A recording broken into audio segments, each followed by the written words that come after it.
হাসিন, ওমর, চলো আমরা তো জামাতে আসছি, এলাকার যত বাড়িঘর আছে সবাইকে আমরা দিনের দাওয়াত দিতে যাই। চলো চলেন চলেন সিয়ামকে বাড়ি।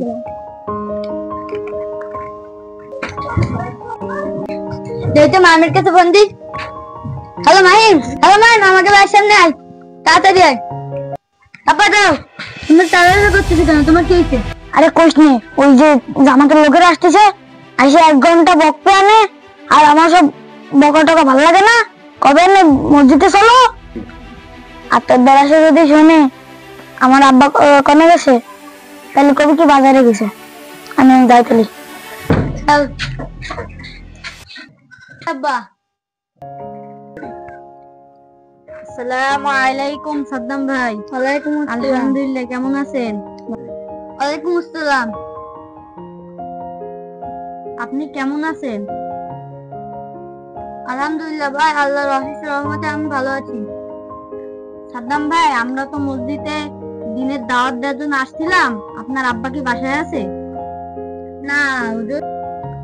আচ্ছা হুজুর, আব্বা তো বাজারে গেছে, আব্বা আসলে বলবেন। আচ্ছা ঠিক আছে, আপনার আব্বা আসলে আপনি আর আপনার আব্বা মিলে মসজিদে আসেন। দিনের তালিম হচ্ছে, আমরা অনেক লোক আসছি, ইমানের পথে সবাইকে দাওয়াত দেওয়ার জন্য আসছি। আপনার একটু মেহেরবানি করে আসরের পর একটু এসেন। ঠিক আছে হুজুর। আচ্ছা হুজুর, ঠিক আছে হুজুর। আব্বা আসলে আমি আর আব্বা মিলে যাবানি।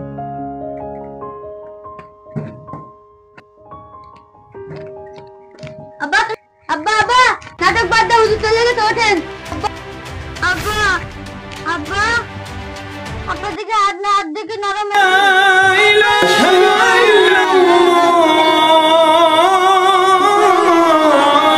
এমন মরণ মাওলা তুমি কাউকে দিও না, এমন মরণ মাওলা তুমি কাউকে দিও না।